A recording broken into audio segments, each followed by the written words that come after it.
पुणे मुल्क जाना ठीक है, अगर माँ बाप खिदमत के मोहताज हैं वहाँ जाने से इनको नुकसान होगा, फिर तो जायज़ नहीं। लेकिन अगर यंग हैं या दूसरे बच्चे हैं खिदमत के लिए तो फिर कमाने के लिए जाना। शौहर का बीवी बच्चे छोड़कर बाहर मुल्क में रहना। अगर कोई शख्स पाकिस्तान में खुशहाल हो लेकिन फिर वो अपने बीवी बच्चों को छोड़कर कनाडा जाना चाहता है और वहां से 5 साल बाद वापस आएगा और बीवी इससे इसरार करे कि तुम मेरे पास रहो, शौहर पर बीवी की बात को सुनना किस हद तक जरूरी होगा। ज़ौजा अब्दुल्ला, बीवी अगर जवान है तो फिर शौहर इतने लंबे अरसे के लिए बीवी की मर्जी के बगैर मुल्क से बाहर नहीं रह सकता। 5 साल बहुत ज्यादा टाइम है, तो जवान बीवी को इतने अरसे के लिए छोड़कर जाना, और खास तौर पे वो शख्स पाकिस्तान में खुशहाल भी है, तो ये फिर जायज़ नहीं है। बीवी को मनाएं या बेगम को भी साथ लेकर जाएं। अल्लाह ताला ने कुरान मजीद में जब रिश्तों का तस्करा किया है ना, तो बाप को बाप कहा, जैसे कुरान में आता है यौम यफिर्रुल मरउ मिन अखीही, फरमाया क़यामत के दिन इंसान अपने भाई से दूर भागेगा। क़यामत की होलनाकियों का ऐसा मंजर होगा कि इंसान अपने भाई से दूर भागेगा। तो भाई को अल्लाह ने भाई ही कहा है। व उम्मीही व अबीही, अपनी माँ से दूर भागेगा और अपने बाप से। तो अम्मा को भी अल्लाह ने अम्मा ही कहा है, अब्बा को भी अब्बा ही कहा है। लेकिन जहाँ बीवी की बारी आई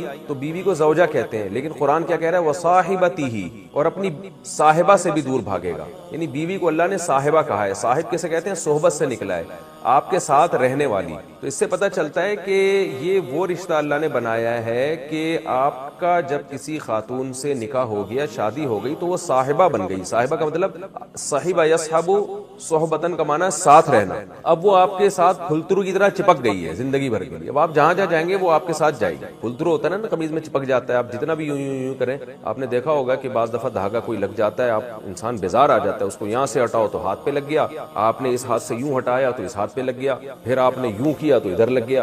तो अब जब आपकी किसी खातून से शादी हो गई है तो समझ लो कि अब वो फुलतरू की तरह आपके साथ चिपक गई है। अब आप दुनिया में, यानी मैं ख्वातीन की तौहीन के तौर पे ये लफ्ज इस्तेमाल नहीं कर रहा, मर्दों को समझाने के लिए कि अब आपको वो पसंद आए या ना आए तो आप मोहब्बत से उसको अपने साथ लेके जाएं या फुलतरू समझ के लेके जाएं। अब समझ लो कि बस रिश्ते का मतलब ही यही है कि अभी आपके साथ है। तो अब आपको उसको इतने लंबे अरसे के लिए अगर आप सफर में जा रहे हैं तो उसको साथ ले जाना पड़ेगा। वैसे भी एक औरत के साथ जुल्म है कि एक आदमी बीवी यहाँ और 5 साल कनाडा में जाके वो गुजारे। मैं समझता हूँ कि ये किसी भी खातून के साथ एक किस्म की ज्यादती है, उसको शौहर की नेमत से ही महरूम कर दिया आपने। तो बहरहाल शौहर की बीवी की मर्जी के बगैर रह नहीं सकता। तो अल्लाह ने कुरान में साहिबा फरमाया कि साथ है, तो अब सफर में भी साथ, हजर में भी साथ। हाँ, कभी वक्ती सफर होते हैं, इधर उधर इंसान को जरूरी जाना होता है, उसमें ना लेके जाए, लेकिन इतने लंबे अरसे के लिए बिल्कुल भी मुनासिब नहीं। और इसमें औरत का भी खतरा होता है, खुदा न खास्ता बुराई में मुब्तला होने का। और खुद मर्द का कितना खतरा है, वो वहां जाके या तो शादी करेगा या 5 साल अपने आप को कैसे रोकेगा बुराई से। अगर शादी करता है तो फिर अदल कैसे करेगा?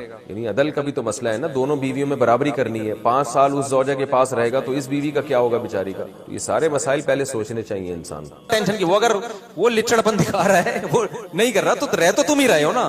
तो मैंने अपने घरों पे बहुत खर्चा किया, किराए पे रहते हुए खुद लगाया, मैंने बहुत दफा किया कि यार वो नहीं कर रहे तो चलो हम कर देते हैं, रहना हम नहीं है। तो पूरे रिपेयर किए मैंने घर अपने, हालांकि किराए के घर हैं। फिर मालिक मकान को जब वीडियो भेजी, मालिक मकान भाई ये तो तुम्हें बड़ा लग्जरी बना दी, बड़ा थैंक यू। उसको डर था ऐसा तो नहीं है वापसी पे ये उतारते हुए लेके जाएंगे सब चीजें। उसको मैंने तसल्ली दी, नहीं भाई ऐसा नहीं है, ये आप ही का है, हमको दरवाजा खिड़की यहाँ से निकाल के नहीं लेके जाएंगे, ये खिड़की भी आप ही की है, पक्की ठक्की आपकी होगी। ये भी बड़ा लिचड़पन है ना, 10 साल के बाद आप कोई घर खाली कर रहे हो, खिड़कियां दरवाजे मैंने लगाए थे तो मैं लेके जा। तो मेरे भाई, मैं ज्यादा शो मारना मकसद नहीं है मेरे भाई, मैं बार बार जो इन चीजों पे इतना बयान करता हूँ, दुनिया की मोहब्बत खत्म करो। अल्लाह को दुनिया की मोहब्बत, दुनिया मुर्दार की मोहब्बत है। नबी सल्लल्लाहु अलैहि वसल्लम ने फरमाया, आपकी देखो मोटिवेशन कैसी थी। आप सल्लल्लाहु अलैहि वसल्लम एक दफा कचरे के ढेर से गुजरे, एक बकरी का मरा हुआ बच्चा पड़ा हुआ है। नबी ने फरमाया, बताओ तुम में से कौन इसको इतने दिरहम में खरीदेगा? साहबा ने कहा, या रसूलल्लाह ये तो बदबूदार चीज है, कौन खरीदेगा? आपने फरमाया, अल्लाह की नजर में दुनिया की हैसियत इससे भी कम है, जिसपे हम इतना डिप्रेशन, इतनी टेंशन में जा रहे होते हैं, अल्लाह की नजर में इतनी भी वैल्यू नहीं है। क्यों? खत्म होने वाली है, थोड़े दिन में फट्टे पे लेटना है और उठा के लोग कब्र में करवट के बल लिटा के आएंगे। 3 दिन तक कुल सोयम वोयम 2-4 चीजें होंगी, उसके बाद किस्सा खत्म। करोड़ों अरबों रुपए फूक दिए, इंजॉय कौन करेगा? बाद वाले। तो वो भी नहीं करते, वो भी बेच बास्ट के खा जाते हैं, फिर वो अपने बच्चों के लिए बनाने की फिक्र करते। तो हालांकि आपके अब्बा ने आपके लिए बनाया था तो रह लेते ना उसमें, अब आप अपने बच्चों के लिए बना रहे हो, फिर वो अपने बच्चों के लिए बना रहे हैं। आपके लिए किसने बनाया फिर? एक साहब ने मुझे कहा ना कि आप अपने जाती, बहुत पुरानी बात है 10 साल पहले की, आप अपना जाती घर क्यों नहीं बनाते? मैंने कहा मेरी इतनी बचत ही नहीं है कि मैं इतने टेंशन लूं, तो मैं खाना पीने में बहुत हाथ मुझे महदूद करना पड़ेगा, बच्चों की स्कूल की फीसें भी। तो उन्होंने कहा अपने बच्चों के लिए टेंशन ले। मैंने कहा मेरे वालिद साहब ने मेरे लिए घर बनाया था ताकि मुझे टेंशन ना हो। अब मैं फौरन टेंशन लेना शुरू कर दूं अपने बच्चों की, तो वालिद साहब का मकसद फौत हो जाए। उनका मकसद था मुझे टेंशन से बचाना ना, तो मैं अपने बच्चों से ज्यादा अपने वालिद के बच्चों की फिक्र करता हूँ। बहुत गहरी बात है, नहीं समझ में। अगर मैं अपने बच्चों की टेंशन लेके घर मुसल्लत कर लूं तो मैं टेंशन में आ गया ना, जबकि मेरे वालिद साहब मुझे घर बना के गए ताकि मैं टेंशन से निकलूं। तो मैंने कहा मैं अपने बच्चों से ज्यादा अपने वालिद साहब के बच्चे की फिक्र कर। अपने बाप से मुझे मोहब्बत है, मेरे बाप की रूह को तकलीफ होगी, वो कहेगा मेरे अब्बा कहेंगे कि मैंने इतनी टेंशन लेके इसके लिए घर बनाया ताकि इसको टेंशन ना हो, लेकिन इसको तो मुझसे भी बड़ी टेंशन हो गई, 18 की टेंशन हो गई इसको तो, कि सबके लिए घर बनाना है, क्या ख्याल है? तो अब्बा कहेंगे मेरा पैसा जाया हो गया ना। मैंने कहा मुझे अपनी नहीं, मुझे अपने अब्बा की बड़ी फिक्र है, मैं अब्बा का पैसा जाया नहीं हूं। बहुत मेंटल लेवल से ऊपर की बातें हैं, लेकिन मेरे भाई पैदा कर लो अपने अंदर दुनिया से। मैं दुनिया कमाने से मना कर रहा होता तो फिर आप कहते हैं मुफ्ती साहब की बातें हमारी समझ में नहीं। कमाने से कोई नहीं मना कर रहा, दिल में जगह मत दो, कब्रिस्तान जाया करो, जियारत किया करो। जब घर बनाओ ना, ये मेरी टाइल है, ये मेरा नलका, कब्रिस्तान जाओ, बोला आना कहाँ है? आना इधर ही है। थोड़े दिन में खत्म। इससे वक्ती टेंशन बढ़ेगी, लेकिन बड़ी बड़ी टेंशनें खत्म, बड़ी बड़ी टेंशनें खत्म। तो हदीस जल्दी से मुकम्मल कर लूं। फरमाया जअलल्लाहु इनाहु फी क़ल्बी जअलल्लाहु फ़क़रहु बैना ऐनैहि व फ़र्रक़ अलैहि शमला व लम यातिहि मिन दुनिया इल्ला मा क़ुद्दिर ला। फरमाया पूरी जोर लगा देगा दुनिया के पीछे, मिलेगी उतनी जितनी अल्लाह ने मुक़द्दर में लिखी हुई है। इसलिए मैं बार बार टेंशन पे बयान करता हूँ, बार बार, क्योंकि ये मजहब का टॉपिक है, ये डॉक्टरों का टॉपिक नहीं है। और टेंशन खत्म करने का इलाज भी इस्लाम के पास है, साइकेट्रिस्ट और साइकोलॉजिस्ट के पास नहीं है। समझते हो? क्योंकि जब तक दुनिया की मोहब्बत खत्म नहीं होगी, ये टेंशन निकलेगी नहीं। अल्लाह समझने की, अमल की तौफीक अता फरमाए। वमा अलैना इल्लल बलाग। आप क्या पूछ रहे थे? हाँ, ये इनका भाई का सवाल ये है कि कुरान में आता है हजरत अय्यूब अलैहिस्सलातु वस्सलाम से अल्लाह ने बीमारी में उनके अहलो अयाल छीन लिए, उनकी औलाद छीन ली। आतैनाहु अहलहु, अल्लाह फरमाते जब हमने उनको शिफा दी तो उनके घर वाले भी लौटा दिए। बीवी रह गई थी जिसने खिदमत की, बाकी सब औलाद की मौत वाक़े हो गई थी। तो ये भी आजमाइश थी ना उसी बीमारी में। तो अल्लाह फरमाते जब हमने अय्यूब को अलैहिस्सलाम को आजमाया, जब हमने उनको शिफा दी, तो आतैनाहु अहलहु व मिस्लहुम माहुम रहमतम मिन्ना, हमने उनको उनकी औलाद भी दे दी और उस जैसी और भी दे दी। तो इससे पता चलता है कि अल्लाह ने उनकी औलाद को, बज़ाहिर मालूम होता है, कोई सही हदीस इसकी तफसीर में नहीं मिलती, लेकिन कुरान के अल्फाज से भी और बाज़ रिवायात से भी, मुफस्सिरीन के अक़वाल से भी, कि उस औलाद को अल्लाह ने दोबारा जिंदगी दी और उस जैसी औलाद मजीद दे दी, का मतलब और बरकत दे दी औलाद में। तो ये आयत इस बात की भी दलील है कि बच्चे दो ही अच्छे, ये कॉन्सेप्ट ही गलत है। अल्लाह तो कह रहा है कि अय्यूब अलैहिस्सलाम को मैंने डबल औलाद दे दी, तो इसका मतलब औलाद अल्लाह की नेमत है। अगर उस वक्त फैमिली प्लानिंग वाले होते तो वो कहते हैं अल्लाह बेचारे अभी बीमारी से ठीक हुए हैं, तो उन्हें डबल औलाद देके उनकी टेंशनें बढ़ा दी। तो अल्लाह कहेगा औलाद गिफ्ट है, औलाद टेंशन नहीं है। तभी तो कुरान कहता है या हबूली मन यशाउ इनासा, जिसको चाहता हूं बेटियां गिफ्ट में देता हूं। हिबा अरबी में गिफ्ट को कहते हैं। वयहबुली मन यशाउ ज़ुकूर, जिसको चाहता हूं बेटे गिफ्ट में देता हूं। तो ये गिफ्ट है, गॉड गिफ्टेड होती है औलाद। समझता है? नहीं समझे जाओ। क्या क्या थक गया, गला बैठ गया, मेरा बोला नहीं आ रहा मुझे। वही दो बच्चों पे ही अटके में अटके रहो, अपनी बुढ़ापे को बर्बाद कर रहे हो। मुफ्ती साहब क्या नमाज में रुकू में सजदे में जाते वक्त शलवार ऊपर की तरफ खींचना कैसा है? पहले से खींच के रखो मेरे भाई, क्यों नमाज में हाथ बिलावजा हिला रहे हो? पहले से फोल्ड करो, शलवार को ऊपर करो। मुफ्ती से बरेलवियों के प्रोग्राम में जाकर लंगर खाना कैसा है, ये बरेलवियों से पूछो, मुझसे नहीं पूछो। फिरका वाराना सवाल मत पूछा करो, फिरकों के नाम ले लेके फिरकों की आपस में आग मत लगाया करो। तुम लोग खुद पहले मौलवियों को लड़ाते हो कमबख्तो, फिर तमाशा देखते हो, शुर्रियां छोड़ते हो, फिर बोलते हो ये देखो देवबंदी बरेलवी के खिलाफ बोल रहा है, बरेलवी अहले हदीस के खिलाफ बोल रहा है। तो ये बोलने पर मजबूर कौन करता है? तुम लोग ही करते हो, मजे लेते हो तुम लोग, समझ रहे हो? मेरी बीवी प्रेग्नेंट थी, मैंने 3 तलाकें दे दी। मैंने डॉक्टर जाकिर नाइक का बयान सुना जिसमें उन्होंने कहा कि बगैर हलाले के दोबारा निकाह हो सकता है। इस बारे में दीन इस्लाम क्या कहता है? क्या दोबारा रुजू हो सकता है? इस्लाम साफ तौर पे कहता है कि 3 तलाकों के बाद रुजू नहीं हो सकता। डॉक्टर जाकिर नाइक साहब को बहुत बड़ा मुगालता हुआ है और ये उनके पुराने बयानात हैं। अब वो 3 तलाक पे ये बात नहीं करते। मेरी उनसे मलेशिया में बात हुई, मैंने 3 तलाक के मौजू पर भी उनसे बात की। मैंने कहा 3 तलाकों पर तो इजमा है, कुरान भी कहता है 3 तलाकें 3 होती हैं। कुरान में कोई फर्क नहीं है कि इकट्ठी दी हो या अलग अलग दी हो। 28वें पारे में अल्लाह ने सूरत तलाक में बताया कि इकट्ठी 3 तलाकें मत दिया करो। शायद अल्लाह रुजू की कोई सूरत पैदा कर दे, तो अल्लाह मना इसीलिए कर रहा है कि हो जाती हैं। अल्लाह बता रहा है कि रुजू की सूरत बाकी रखो, 3 तलाकें इकट्ठी ना दिया करो। इसका मतलब दोगे तो रुजू नहीं रहेगा ना। फिर वमन यत्तकिल्लाह यजअल लहू मखरजा, अल्लाह ने फरमाया जो अल्लाह के बताए हुए तरीके के मुताबिक तलाक देगा मुसीबत से निकलने का रास्ता रहेगा, जो शरीयत के खिलाफ देगा मुसीबत से निकलने का रास्ता नहीं रहेगा। इतनी वाज़ेह कुरान की आयतें हैं। फिर अब्दुल्ला बिन अब्बास, अब्दुल्ला बिन मसऊद, हजरत अली, हजरत उमर, हजरत उस्मान और बहुत सारे सहाबा, जिससे भी जब भी पूछा गया कि इकट्ठी 3 तलाकें कितनी होती हैं, सबने एक ही जवाब दिया कि 3 होती हैं, जब भी पूछा गया। और दलील में कुरान की आयत पढ़ी उन्होंने। इतना मजबूत इजमा। अब हो क्या रहा है, जब मेरा ये क्लिप चलता है तो अहले हदीस उलमा क्या करते हैं, देवबंदियों के हवाले ले आते हैं कि ये इजमाई मसला नहीं है, असल में फलां आलिम देवबंद ने लिखा है कि इसमें इख्तिलाफ है, फलां ने लिखा है इसमें इख्तिलाफ है। देखें, आपसे बात कुरान और हदीस की और सहाबा की हो रही है और आप रेफरेंसेस किसके दे रहे हैं, देवबंदियों के। तो ये जुल्म है या नहीं है? क्या आपने कलमा देवबंद उलमा देवबंद का पढ़ा हुआ है? लोग कहते हैं हमने तो नहीं, वो कहते हैं हमने नहीं पढ़ा, लेकिन आप तो उलमा देवबंद को मानते हो। बिल्कुल नहीं मानते हम। कुरान और सुन्नत के खिलाफ उलमा देवबंद के कौल को हम बिल्कुल भी नहीं मानते। अगर कोई देवबंद का आलिम कुरान और सुन्नत के खिलाफ बात करेगा, दीवार पे उठा के फेंक देंगे हम उसको, ठीक है ना, उसके कौल को, उसको नहीं, उनको तो वही रहने देंगे। तो आप हमें देवबंदियों के रेफरेंसेस बोलो मत दिया करो। सारी दुनिया के सारे देवबंदी उलमा मिलके भी कहते हैं ना 3 तलाक एक होती है। मेरे शेख कहें, मेरे पीरो मुर्शिद कहें, हम कहें भाई आप अल्लाह के कानून को चेंज नहीं कर सकते। देवबंदी होने का मतलब ये नहीं कि हमने देवबंदियों का कलमा पढ़ लिया है। अव्वल तो देवबंदी ऐसा कहते नहीं है, लेकिन किसी ने कहा भी हो, मैं तो मिसाल दे रहा हूं, फौरन वो ले आते हैं फलाने देवबंदी ने लिखा, फलाने देवबंदी ने लिखा। भाई लिखने पर गवर्नमेंट की तरफ से कोई पाबंदी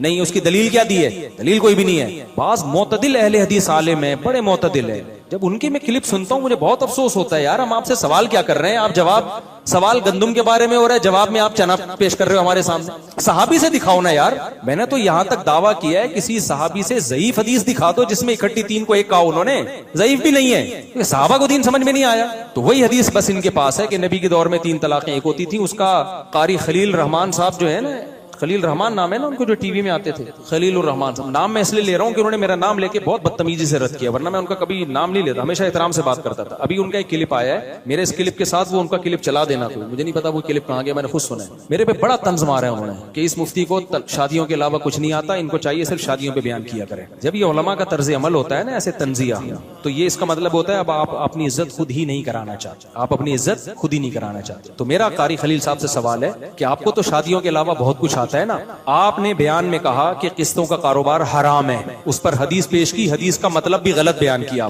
पीछे से किसी ने आपके कान में कहा कि इब्ने तैमिया रहमतुल्लाह अलैह ने तो इजमा नकल किया कि किस्ते का कारोबार हलाल है। तो इन्होंने जवाब में पता क्या क्या जवाब में कहा है कारी खलील रहमान साहब ने कि कुरान और सुन्नत के खिलाफ इजमा मोतबर नहीं है। इसका मतलब यह हुआ कि आपने ये फर्ज कर लिया कि कुरान और सुन्नत के खिलाफ भी इजमा हो सकता है, हालांकि हदीस में आता है कि मेरी उम्मत गुमराही पे कभी जमा नहीं होगी। कुरान और सुन्नत के खिलाफ तो इजमा हो ही नहीं सकता। इसका मतलब कि उम्मत गुमराही पे जमा हो गई, कुरान और सुन्नत छोड़ दिया। तो भाई साहब आप कुरान और सुन्नत की जो तशरीह कर रहे हो ना, इजमा ने उस तशरीह को कलअदम करार दे दिया है। इसलिए आप जो हदीस का मतलब बयान कर रहे हो इजमा से पता चला, इजमा ठीक है, आप गलत हो। किस्तों के कारोबार के बारे में ये बात कही, फिर कहा कि औरत को भी हर वक्त खुला का हक हासिल है, खुला का राइट हासिल है। उससे अगर आपकी ये मुराद है कि वो यकतरफा खुला, तो उस पे इंजीनियर के खिलाफ जो मैंने क्लिप रिकॉर्ड करवाया आप सुन लें। फिर आपने टीवी में लाखों लोग वो चैनल देख रहे हैं, किसी ने पूछा इकट्ठी 3 तलाकें कितनी होती हैं, आपने कहा 1। किसी ने पूछा दलील क्या है, आपने कहा सही मुस्लिम की हदीस है। ये लोग ना मेरे क्लिप में ये चला देंगे सारी, अब मेरे पास तो टाइम नहीं है ना, लोग चला देंगे कारी खलील साहब का ना ये क्लिप लगा के, उनके रेफरेंसेस मिल जाएंगे आपको। तो किसी ने पूछा कि क्या दलील है, तो मोहतरम ने कहा कि नबी सही मुस्लिम में आता है, हजरत अब्दुल्ला बिन अब्बास कहते हैं नबी के दौर में इकट्ठी 3 तलाकें एक समझी जाती थी। मेरा कारी साहब से सवाल है कि हजरत मुझे तो सिर्फ शादियां आती हैं, आपको शादियों के अलावा बहुत कुछ आता है ना, तो आपसे मेरा मुतालबा है कि सही मुस्लिम में अगर कोई एक ऐसी हदीस दिखा दें जिसमें आता हो कि नबी के दौर में इकट्ठी 3 तलाकें एक होती थी, तो जो सजा आप देना चाहे ना मैं उसके लिए तैयार हूं। ऐसी कोई हदीस इस कायनात में मौजूद नहीं है। इकट्ठी का लफ्ज आपने क्यों लगाया अपनी तरफ से, जबकि ये हदीस में ये अल्फाज मौजूद नहीं, क्यों लगाया आपने? आप कह सकते हो मैंने तशरीह में लगाया है, तो फिर नबी की तरफ मंसूब क्यों कर रहे हो उस तशरीह को? आप बोलो हदीस में यह है कि नबी के दौर में 3 तलाकें एक होती थी, इकट्ठी और अलग अलग नहीं है। ये मैं अपनी तरफ से तशरीह कर रहा हूं कि इकट्ठी। आपने अपनी तशरीह को पैगंबर के खाते में क्यों डाला है सल्लल्लाहु अलैहि वसल्लम? ये जुल्म है या नहीं है? लोग तो ये समझेंगे नबी के दौर में इकट्ठी 3 एक होती थी और मौलवियों ने इकट्ठी 3 को 3 कर दिया है। तर्जमा तो आप वही करो ना जो हदीस में बनता है, फिर आप उसमें एडिशन करो, भाई फलानी दलील की वजह से मैंने इकट्ठी का लफ्ज बढ़ाया। तो आपने इकट्ठी का लफ्ज कैसे? हदीस में आता है अलल इतलाक नबी के दौर में 3 तलाकें एक होती थी। हजरत उमर ने क्या नाफिज कर दिया? 3 को 3। इसका जवाब ये कि ऐसी ही हदीस मुता के बारे में भी है। जाबिर बिन अब्दुल्ला कहते हैं नबी के दौर में हम मुता किया करते थे, अबू बकर के दौर में मुता किया करते थे, उमर ने क्या किया? मुता पर पाबंदी लगा दी। तो हम कहते हैं जो इसका जवाब है वही उसका जवाब। क्या जवाब है इसका? भाई मुता के नबी किया है, नबी के ऑर्डर से नहीं किया मुता किसी ने, माज़अल्लाह हराम हो गया था पहले ही। बहुत से लोगों को इल्म नहीं था इसलिए उन्होंने किया, उनको नहीं पता था हराम है। ऐसे ही सही हदीस से यह बात साबित है कि जमाने जाहिलियत में जब कोई इकट्ठी तलाकें देता था, चाहे एक या 10 तलाकें दे दे, वो एक ही समझी जाती थी। तो जब कुरान की आयतें नाजिल हुई तलाक़ु मर्रतान, कुरान ने इस हुक्म को मनसूख कर दिया। जैसे मुता को मनसूख किया गया है, इस हुक्म को भी मनसूख किया गया। ऐन मुमकिन है बहुत से सहाबा को मालूम ना हो तो वो इकट्ठी 3 को 3 समझते रहे हो। अगर आप ये हदीस की ये तशरीह नहीं करते तो कारी खलील साहब मेरे टू द पॉइंट सवाल का जवाब दो, दाएं बाएं घुमाना नहीं बात को। लोग घुमाते बहुत हैं। इसका मतलब फिर ये हुआ कि हजरत उमर ने अल्लाह के हलाल को हराम किया है। फिर समझते हो कि नबी के हुक्म पे माज अल्लाह ऐसा कोई नहीं है। नबी के हुक्म पे, नबी के दौर में तो 3 तलाकें कितनी होती थी? 3 होती थी। यानी आपकी हदीस के मुताबिक नबी के दौर में 3 तलाकें कितनी होती थी? 1। मर्द को रुजू का हक था। हजरत उमर ने सियासतन पाबंदी लगा दी ताकि लोग तलाकें ना दें और 3 को 3 नाफिज किया। तो ये सियासत है या दीन में तहरीफ है? इसका जवाब चाहिए मुझे कारी खलील रहमान साहब से, जो मुझे कह रहे हैं कि इसको शादियों के अलावा कुछ भी नहीं आता। कारी साहब मुझे इसका जवाब चाहिए कि ये सियासत है या दीन में तहरीफ है? बोलो ना। एक आदमी ने 3 तलाकें दी, उसकी बीवी हलाल है, हजरत उमर ने क्या किया? हराम। क्या खलीफा को ऐसी सियासत जायज है? बोलते क्यों नहीं? इससे बदतरीन दीन में तहरीफ कोई हो सकती है? सारे सहाबा इस पे खामोश हुए तो आप साफ साफ बोल लो हजरत उमर ने दीन में तहरीफ की है। शिया लोग साफ तौर पे कहते हैं हजरत उमर ने तहरीफ की है, यही हदीस पेश करके। आप आधे शिया बन रहे हो, आधे सुन्नी बन रहे हो, बात वही कर रहे हो, निवाला शियों से ले रहे हो आप, लेकिन आप कह रहे हो हजरत उमर का सियासी फैसला था ये। अबे भाई साहब, ये सियासी फैसले में बीवियां हलाल हराम नहीं होती। सियासत में ये होता है कि सजा इतनी है तो बढ़ा दी उसकी सजा, कोड़े ज्यादा लगा दिए। 3 तलाक पे नबी के दौर में सजा नहीं मिलती थी, हजरत उमर ने सजा नाफिज की है, कोड़े लगाए। ये सियासी फैसला था। मेरी बीवी है और पकड़ा किसी और को दी भाई सियासतन। कुरान कह रहे तलाक नहीं हुई है और हजरत उमर कह रहे सियासतन हो गई है। तो तलाक में सियासत नहीं चलती है। अहले हदीस से मैं ये सवाल कर रहा हूं लेकिन इसका जवाब नहीं आता। जवाब पता है क्या होता है? मुफ्ती किफायतुल्लाह साहब देहलवी रहमतुल्लाह ने लिखा है कि 3 तलाक़ें में अहले हदीस से इख्तिलाफ है हमारा, ये भी इख्तिलाफी मसला है। फलाने ने ये लिखा, लिखने पर गवर्नमेंट की तरफ से कोई पाबंदी नहीं। तो आप आइंदा बात करते हुए एहतियात करें। आप तो तलाक के मसलों में मैं तो बार बार कहता हूं अहले हदीस लोग बहुत 2 नंबरियां करते हैं। और फर्ज कर लो ये इजमाई मसला नहीं है, दलील के लिहाज से तो फिर भी कौन सा मजबूत है? 3 होती हैं। तो आप यहाँ दलीलों को क्यों छोड़ रहे हो भाई? तो ना खुला के मसले पे आपके पास कोई दलील है, ना किस्तों के कारोबार के मसले पर आपने हदीस का तर्जमा भी गलत किया। और तीसरी इजमा, जब इब्ने तैमिया का इजमा नकल किया, पीछे से किसी कान में कहा कि इब्ने तैमिया कहते हैं कि इजमा इस पर, तो फौरन बदल दिया कि वो जो है ना कुरान और सुन्नत के खिलाफ इजमा। कुरान और सुन्नत के खिलाफ इजमा हो ही नहीं सकता भाई साहब। तो अगर इजमा हो गया है तो इजमा को इसलिए लिया जाएगा कि वो कुरान और सुन्नत को मनसूख समझा जाएगा या उसकी कोई दूसरा मतलब बयान किया जाएगा। तो ये तो फिर आप तो दीन का सारा